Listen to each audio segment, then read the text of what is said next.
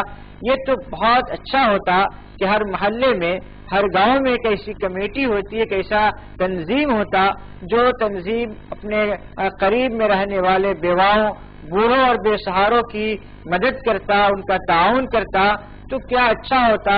اور اس طریقے سے مسلمانوں میں غربت میں زندگی گزارنے والوں کے لیے بہت سہارا مل جاتا تھا. کاش کہ ایسی کوئی صورت اللہ تبارک و تعالی مسلم معاشرے میں پیدا فرما دے. ناظرین اس وقت ایک کالر فارمیٹ میں ہمارے ساتھ ہیں، پروگرام میں شامل کرتے ہیں. السلام علیکم. السلام علیکم صاحب. وعلیکم السلام. پروگرام میں آپ کا استقبال ہے. کون صاحب کہاں سے؟ محبوب نگر رشید احمد. رشید احمد صاحب محبوب نگر سے. فرمائیے رشید صاحب کیا سوال ہے؟ مفتی صاحب یہ پوچھنا ہے طہارت ٹوٹنے کے لیے کیا کیا چیز ہو طہارت ٹوٹتی؟ ٹھیک ہے تو انشاءاللہ آپ کے سوال کو شامل کریں گے. کوئی اور سوال ہے آپ کا؟ طہارت ٹوٹتی اور مجبوری کی حالت میں کس طرح سے ہم جنابت لیں؟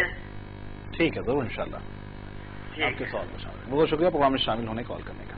ایک اور کالر سب ہمارے ساتھ ہیں. السلام علیکم. ہلو السلام علیکم. وعلیکم السلام. پروگرام میں استقبال ہے. کون اور کہاں سے؟ میرا نام تسلیم ہے، میں نظام مت سے کال کر رہی ہوں. جی فرمائیے کیا سوال؟ میرے 2-3 سوال ہیں. جی. مکہ حرم شریف میں اور مدینہ میں بناتے نا جی تو اس سے پانی کی بے ادبی تو کچھ نہیں ہوتی ہے نا؟ کہاں پہ بنایا جاتا ہے آب زمزم سے وضو؟ وہیں پر مکہ مدینہ میں پانی کے وہ الگ احترام سے پانی پیتے ہیں نا، تو اس سے وضو بنانے سے وہ بے ادبی تو نہیں ہوتی ہے نا؟ نہیں آپ کیا کہہ رہی ہیں کہ کیا وہاں پہ جو وضو کا پانی ہوتا ہے وہ آب زمزم ہوتا ہے؟ کچھ لوگ بناتے ہیں نا، کچھ لوگ بناتے ہیں. ٹھیک ہے انشاءاللہ. ٹھیک ہے. اچھا اور ایک سوال یہ ہے کہ ہمارے دیور کے نام پہ ہمارے ابا ریٹائر ہو گئے، انہوں پیسے رکھے 6 لاکھ روپے گھر کے لیے بول کے فکس ڈپازٹ کرے. جی. تو اب وہ پیسہ جو نکالتے وقت اس کو ڈبل آتا نا پیسہ، جی تو وہ پیسہ گھر کی نیت سے رکھے تو ہے نا، اپن وہ گھر بننے کے لیے استعمال کر سکتے، وہ جائز ہوتا ہے یا نہیں جائز ہوتا؟ وہ ذرا وہ معلوم کرنا. جی. اور وہ بچہ ابھی چھوٹے ہیں سمجھو، ابھی انہوں کما رہے نہیں، ابھی ان کی کمائی کچھ نہیں ہے، تو اس حساب سے ان کے لیے گھر بننا ہے، تو وہ جائز ہوتا ہے نہیں ہے؟ ٹھیک ہے ضرور انشاءاللہ آپ کے سوالات کو شامل کریں گے. بہت بہت شکریہ پروگرام میں شامل ہونے کال کرنے کا. ایک اور کالر سب ہمارے ساتھ ہیں. السلام علیکم. ہلو السلام علیکم. جی وعلیکم السلام. آپ کون اور کہاں سے؟ بات کرنا ہے جی. میں ترپور کاغذ نگر سے بات کر رہی ہوں. جی فرمائیے. جی طلعت فاطمہ میرا نام ہے. جی. میری بڑی بہن کے گھر میں جی ایک لڑکی کا رشتہ طے نہیں ہو رہا ہے. جی. بچی کا نام نازیہ فرحین ہے. جی. رشتے تو کئی آ رہے لیکن کوئی مناسب رشتہ طے نہیں ہو پا رہا ہے. ٹھیک ہے ضرور انشاءاللہ مفتی صاحب سے پوچھیں گے کہ اس تعلق سے کیا دعائیں ہو سکتی ہیں. کام میں رکاوٹ ہو رہی ہے، لڑکی کے لیے کوئی وظیفہ بولیے. ٹھیک ہے ضرور انشاءاللہ. اور ایک بات یہ کہنا ہے کہ ہمارے گھر میں ہماری والدہ کا نام تھا مہر النساء بیگم. جی. سیکنڈ بہن کا نام خبر النساء بیگم تھا، بڑی بہن کا نام اختر النساء بیگم تھی. کوئی لوگ بولتے کہ ایک گھر میں یہ 3 نام نہیں رکھنا چاہیے تھا، یہ بات صحیح ہے کیا؟ ٹھیک ہے آپ بتا ضرور انشاءاللہ مفتی صاحب سے آپ کے سوال کو پوچھتے ہیں. بہت بہت شکریہ پروگرام میں شامل ہونے کال کرنے. دیکھتے رہیے راہ ہدایت. ایک اور کالر سب ہمارے ساتھ ہیں. السلام علیکم. وعلیکم السلام ورحمۃ اللہ وبرکاتہ. خیریت سے ہیں؟ جی الحمدللہ. نعیم صاحب پروگرام میں استقبال ہے. خیر مقدم ہے آپ کا. فرمائیے کیا سوال ہے؟ ہماری اہلیہ کو سوال کرنا چاہتی ہے. جی جی جی سر. السلام علیکم. جی وعلیکم السلام. سنیے نا، میرا یہ سوال ہے کہ اگر انسان حیض یا نفاس کی حالت میں ہو جی تو اللہ کا ذکر نہیں کر سکتی ہے؟ ایک مولانا صاحب بولے نے کہ اللہ یا رحمان یا رحیم کے سوا کچھ نہیں پڑھ سکتی ہے، اس لیے کہ زبان ناپاک ہوتا ہے. ٹھیک ہے ضرور انشاءاللہ آپ کے سوال کو شامل کرتے ہیں. بہت بہت شکریہ پروگرام میں شامل ہونے کا. السلام. عمران صاحب نے لکھنؤ سے سوال کیا. ہفتے صاحب سوال یہ ہے کہ عشاء کا وقت کب تک باقی رہتا ہے، کب تک عشاء کی نماز پڑھی جا سکتی ہے؟ اگر جماعت کے ساتھ نہ ہو تو ہم ادا نہ کر سکے ہوں تو کب تک اس کا وقت باقی رہتا ہے؟ بعض لوگ کہتے ہیں، انہوں نے کہا کہ فجر تک رہتا ہے، بعض کہتے ہیں کہ 12 بجے رات تک رہتا ہے. عشاء کا صحیح وقت کب تک رہتا ہے؟ عشاء کا وقت فجر کا وقت شروع ہونے سے 10 منٹ پہلے تک باقی رہتا ہے، لیکن بہتر یہ ہے کہ 12 بجے سے پہلے پڑھ لیا جائے لیکن اگر کوئی 12 بجے سے پہلے نہ پڑھ سکا تو فجر کا وقت شروع ہونے سے 10 منٹ پہلے تک بھی عشاء کی نماز پڑھ سکتا ہے، اس وقت تک کہ اس کا وقت باقی رہتا ہے۔ ایک اور اہم سوال ان کا یہ ہے کہ بچوں کی عمر کے متعلق برتھ سرٹیفکیٹ میں بعض مرتبہ اسکول میں جب ایڈمیشن وغیرہ کرواتے ہیں تو اگر سمجھے کہ اس وقت تک اگر برتھ سرٹیفکیٹ صحیح معنوں میں بنا نہ ہو تو بعد میں عمر کم کر کے بھی لکھوا دی جاتا ہے۔ اب یہ مسئلہ ہے کہ آگے جانے کے بعد جب نوکریوں کے لیے جو حد عمر مقرر کی جاتی ہے حکومت کی جانب سے تو اس میں کہیں نہ کہیں دھوکہ دہی ہی اسے تصور کیا جائے گا کہ حقیقی عمر میں اور جو عمر وہاں پر سرٹیفکیٹ میں لکھائی گئی اس میں جو تفاوت ہے، اور ریٹائرمنٹ کے وقت بھی ظاہر پیسوں کا کچھ مسئلہ ہوگا، تو کیا یہ واقعی جرم ہے، گناہ ہوگا؟ دیکھیے، جو صورتحال یہ ہے کہ ماں باپ نے ڈیٹ آف برتھ کے لکھانے میں غلطی کیا اور مثلا یہ ہے کہ 2 سال کم لکھا دیا یا 4 سال کم لکھا دیا، تو اس کی وجہ سے آگے چل کر جو جاب ہے، جو نوکری ہے اور ریٹائرمنٹ کا مسئلہ ہے، اس پر کوئی فرق نہیں پڑے گا۔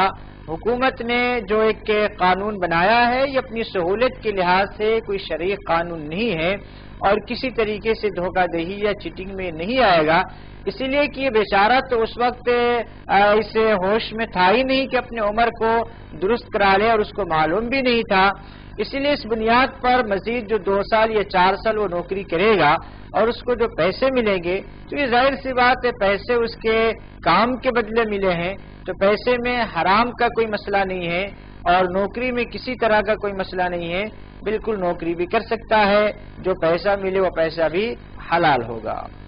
صرف یہ تو بات ہوئی کہ برتھ سرٹیفکیٹ میں لکھانے کی وجہ سے ظاہر ہے وہ اس وقت اپنی طرف سے تو اس نے نہیں لکھا ہے، لیکن ہم یہ دوسری جانب یہ بھی دیکھتے ہیں کہ شادیوں کے وقت میں جب رشتے طے ہوتے ہیں اس وقت بھی عمر لڑکی کی یا لڑکے کی کم زیادہ بتائی جاتی ہے، تو کیا یہ درست ہے؟ دیکھیے، جھوٹ بولنے کی اجازت تو نہیں ہے کہ کسی کو آپ دھوکہ دے یا کسی کو آپ غلط باور کرائے، یعنی لڑکی اگر ہو 35 سال کا آپ کہیں کہ نہیں بل ابھی تو 25 سال کی ہے، تو ظاہر سی بات یہ دھوکہ ہے، کسی کے ساتھ اس طرح جھوٹ بولنا، کسی کو دھوکہ دینا یہ قطعاً مناسب نہیں ہے۔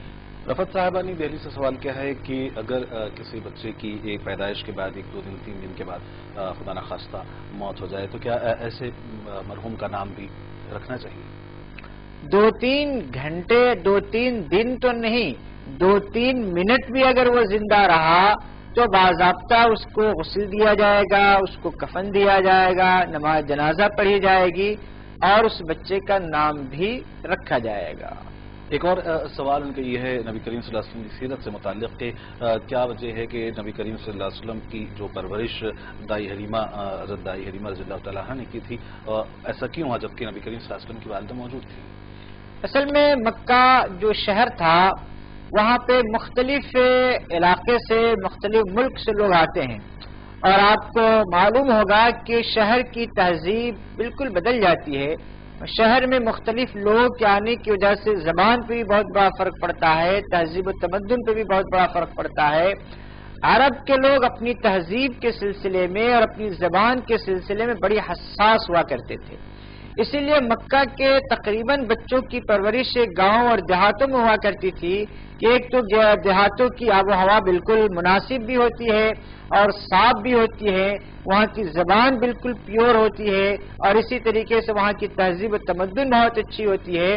تو عربی جو زبان ہے یہ زبان کے سلسلے میں بڑے وہ حساس لوگ تھے، لیکن مکہ میں مختلف جگہ کے لوگ کے آنے کی وجہ سے تہذیب میں اور زبان میں بھی بڑا فرق پڑ گیا تھا، اسی لیے مکہ کا دستور تھا کہ مکہ کے جو شرفا ہوا کرتے تھے، بڑے لوگ جو ہوا کرتے تھے، اپنے بچوں کی پرورش باضابطہ دیہاتوں میں کرایا کرتے تھے تاکہ زبان کی جو اصلی زبان کو ملے اور بچہ تہذیب و تمدن کو حاصل کرے اور وہاں کی آب و ہوا اچھی رہے اور بچہ صحت مند رہے، اس مقصد سے گاؤں اور دیہاتوں میں پرورش کے لیے بھیجا جاتا تھا۔ رسول اللہ صلی اللہ علیہ وسلم کو بھی اسی مقصد سے یعنی باضابطہ دائی حلیمہ کے حوالے کیا گیا تھا۔ شاید اس میں ایک وجہ یہ ہے کہ آج کل چونکہ اس چیز کا رواج نہیں ہے، یہی وجہ ہے کہ یہ چیز بعض حضرات کو تھوڑا سا نئی معلوم ہوتی ہے. اس وقت زمانے میں اس کا کلچر تھا اور یہ چیز اس وقت عام تھی. رشید صاحب نے محبوب نگر سے سوال کیا ہم سب کی طہارت باقی کن وجوہات کی بنا پر ٹوٹتی ہے جبکہ غسل واجب ہو؟ دیکھیے، غسل عام طور سے غسل واجب ہونے کی دو ہی صورت ہے. یعنی اگر کوئی خاتون ہے تو اس کو ایام ختم ہوا یعنی منتھلی پیریڈ ختم ہوا تو اس پر غسل واجب ہوگا، یا اسی طریقے سے نفاس کا زمانہ ختم ہوا تو اس پر غسل واجب ہوگا، یا اپنی وہ شوہر سے ملاقات کرے تو غسل واجب ہوگا، یا اسی طریقے سے خواب میں وہ یہ دیکھے کہ گویا کا ایسا محسوس ہو کہ گویا کہ وہ ہم آغوش ہو رہی ہے تو اسی صورت میں اس پر عورت پر غسل واجب ہوتا ہے. اور مرد پہ غسل واجب ہونے کی دو صورت ہے. ایک صورت تو یہ ہے کہ اپنی بیوی سے جنسی تعلق قائم کرے تو اس پر غسل واجب ہوگا، یا خواب میں اس کو ایسا معلوم ہو رہا ہے کہ وہ جنسی تعلق قائم کر رہا ہے اور بیدار ہو تو اس کا جسم یا کسی اور کپڑا کچا محسوس ہو، تو ایسی دو صورتیں ہیں جس پر مرد کے اوپر غسل کرنا لازم و ضروری ہوتا ہے. نظام آباد سے کالر نے سوال کیا ہم سب کہ مکہ اور مدینہ میں بعض حضرات آب زمزم کے پانی سے آب زمزم سے وضو کرتے ہیں، تو کیا یہ آب زمزم کی توہین تو نہیں ہے؟ زمزم کے پانی سے وضو کیا جا سکتا ہے، بلکہ غسل بھی کیا جا سکتا ہے اگر وہ ناپاکی کا غسل نہ ہو. یہ پانی کے تقدس اور عظمت کے خلاف نہیں ہے. ایک اور ان کا سوال یہ ہے کہ ان کے دیور کے نام پر 6 لاکھ روپے فکس ڈپازٹ کیے گئے ہیں تاکہ وہ آگے چل کے اپنا مکان بنا سکے. مکان بنانے کی نیت سے پیسہ فکس ڈپازٹ کیا گیا ہے، تو کیا یہ جائز ہوگا؟ کیونکہ جب وہ رقم نکالی جائے گی تو ظاہر ہے دگنی ہوگی یا پھر جو بھی اس کے اوپر انٹرسٹ کے ساتھ وہ رقم واپس ملے گی. فکس ڈپازٹ کرانا جائز نہیں ہے، لیکن اگر کسی نے کرا لیا ہے تو اس کو اتنی ہی رقم لینا اس کے لیے درست ہے جتنی رقم کے جمع کی گئی ہے. باقی جو رقم ملے گی اس کو یعنی بغیر ثواب کی نیت کے صدقہ کرنا لازم و ضروری ہے. جہاں تک مسئلہ آپ کے دیور کا ہے، اگر آپ کے دیور واقعی غریب ہیں، مجبور ہیں اور ان کے حالات اچھے نہیں ہیں تو ایسی صورت میں آپ کسی مقامی عالم سے اپنی صورتحال کو رکھیے اور رکھنے کے بعد ان سے آپ فتویٰ طلب کر سکتی ہیں. ایک خاتون نے سرپور کاغذ نگر سے سوال کیا ہے صاحب کہ ان کی بھتیجی کی یا شاید کی لڑکی کی رشتے کے تعلق سے پریشان ہیں. ایسے لوگ جو لڑکیوں کے رشتے کے تعلق سے پریشان ہوں وہ کیا ان کے لیے کوئی خصوصی دعائیں یا اذکار وغیرہ ہوں؟ دیکھیے، سب سے پہلی بات تو یہ سمجھیے کہ اللہ تبارک و تعالی نے جب بیٹا دیا ہے، بیٹی دیا ہے تو رشتہ بھی ضرور دے گا. یہ یقین رکھیے کہ رشتہ آئے گا ہی آئے گا. دنیا کی کوئی طاقت انسان کی تقدیر کو تبدیل نہیں کر سکتی. سحر کے ذریعے سے ہو، جادو کے ذریعے سے ہو، اثرات کے ذریعے سے ہو، کسی بھی طرح سے انسان کی تقدیر کو کوئی آدمی تبدیل نہیں کر سکتا ہے، پریشان کر سکتا ہے. رشتہ آئے گا، اس کی قسمت میں ہوگا تو یقیناً آئے گا. دنیا کی کوئی طاقت اس کو روک نہیں سکتی ہے. ہاں، ماں باپ کو پریشانی ضرور ہوتی ہے. بچی جب جوان ہوتی ہے تو ماں باپ کی نیندیں حرام ہو جاتی ہیں. اس کے لیے سب سے بہتر طریقہ یہ ہے کہ پریشان ہونے کے بجائے، شکوہ اور شکایت کرنے کے بجائے اللہ تعالیٰ کی طرف رجوع کرے، اللہ تعالیٰ سے دعا کرے اور اللہ تعالیٰ سے کہے کہ اللہ تعالیٰ بیٹی تو نے دیا ہے، رشتہ بھی تو دے دے. بیٹی بغیر مانگے دیا ہے، رشتہ بغیر مانگے تو دے دے اور اچھا اور مناسب رشتہ تو بھیج دے. دنیا کے جو حالات ہے اس حالات میں ہم کہاں بھٹکتے رہیں گے. کوئی دیندار، کوئی مناسب رشتہ بھیج دے. آپ اللہ تعالیٰ سے دعا کیجئے، رجوع ہوئیے اللہ تعالیٰ سے. انشاءاللہ تبارک و تعالیٰ اللہ تعالیٰ ضرور دے گا. تمام وظیفوں میں سب سے بہتر وظیفہ جو اللہ تعالیٰ کو پسند ہے وہ ہے دعا. دعا سے بہتر کوئی وظیفہ نہیں ہے. آپ رسول اللہ صلی اللہ علیہ وسلم کی زندگی کو دیکھ لیجیے، آپ کو وظائف کم ملیں گے، دعائیں زیادہ ملیں گی. بدر کے میدان میں نبی علیہ الصلوۃ والسلام نے کوئی وظیفہ نہیں پڑھا تھا، رسول اللہ صلی اللہ علیہ وسلم نے دعائیں کی تھی. رات میں جب پورا مدینہ سوتا تھا نبی علیہ الصلوۃ والسلام کو وظیفہ کم کیا کرتے تھے، دعائیں زیادہ کیا کرتے تھے۔ آج ہم لوگ وظیفے کے چکر میں پڑ گئے ہیں، اس کا وظیفہ بتا دیجئے، اس کا وظیفہ بتائے، کتنے وظیفے پڑھیں گے آپ؟ انسان کے تو بہت سارے مشکلات اور مسائل ہیں، ساری مشکلات اور سارے مسائل کا حل دعا ہے، لہذا کثرت سے اللہ تبارک و تعالیٰ سے مانگنے کی کوشش کیجئے، اللہ تعالیٰ سے دعا کیجئے، اسماء حسنی اللہ تعالیٰ کے جو 99 نام ہیں اس کو پڑھیے، پڑھ لینے کے بعد اللہ تعالیٰ سے اسی کا واسطہ دے کر اللہ تعالیٰ سے دعا کیجئے، انشاءاللہ تبارک و تعالیٰ ضرور کوئی نہ کوئی مناسب رشتہ آئے گا ضرور انشاءاللہ۔ اور سب ایک اور بات یہ ہے کہ بہت اچھی بات آپ نے کہی کہ ہر چیز کا حل جو ہے وہ دعا کے اندر موجود ہے، لیکن ساتھ میں ایک جہاں پر لوگ دعا سے دور رہتے ہیں اور وظیفوں کی بات کرتے ہیں وہیں پر توہم پرستی میں بھی اس طریقے سے مبتلا ہے کہ جیسا کہ انہوں نے کہا کہ کوئی 3 نام بتائے اور لوگ یہ کہتے ہیں کہ اگر یہ 3 نام کسی کے بچوں کے رہیں گے تو بہرحال پریشانی آ سکتی ہے، یہ بات کہاں تک؟ دیکھیے ناموں کی وجہ سے کوئی پریشانی نہیں آتی ہے، اعمال کی وجہ سے پریشانی آتی ہے۔ لوگ ناموں کے چکر میں پڑے ہوئے ہیں، اعمال کی فکر نہیں کرتے ہیں۔ عقائد کو دیکھیے، اپنے اعمال کو دیکھیے، انسان کی بدعمالیوں کی وجہ سے نحوست آتی ہے، بدعمالیوں کی وجہ سے مصیبت آتی ہے، بدعمالیوں کی وجہ سے آفت آتی ہے۔ اپنے عمل کو درست کر دیجئے، اپنے عقیدے کو درست کر دیجئے۔ نام اگر صحیح ہے تو اس کو درست کرنے کی کوئی ضرورت نہیں ہے، قبر النساء ہو یا افسر النساء ہو یا مہر النساء ہو، یہ ایسا نہیں ہے کہ اس طریقے سے نام رکھنے سے ساری مصیبتیں آپ کے گھر آ جائیں گی۔ نام میں کسی طرح کا کوئی پرابلم نہیں ہے، اس کی وجہ سے مصیبت نہیں آتی ہے۔ مصیبت تو انسان کے بدعمالیوں کی بنیاد پر آتی ہے، لہذا کثرت سے توبہ اور استغفار کریں اور نبی علیہ الصلوۃ والسلام پہ درود و سلام پڑھیں۔ ناظرین ایک کالر اس وقت فون لائن پر ہمارے ساتھ ہیں۔ السلام علیکم۔ السلام علیکم، میں نظام بخش سے بات کر رہا ہوں۔ جی محترم۔ میرا نام اصغر ہے۔ جی اصغر صاحب فرمائیے کیا مفتی صاحب سے پوچھنا ہے، جو عید میں نماز پڑھتے ہیں نا صاحب جی، وہاں خبریں بھی رہتی ہیں، خبروں پہ نماز پڑھنا جائز ہے کیا؟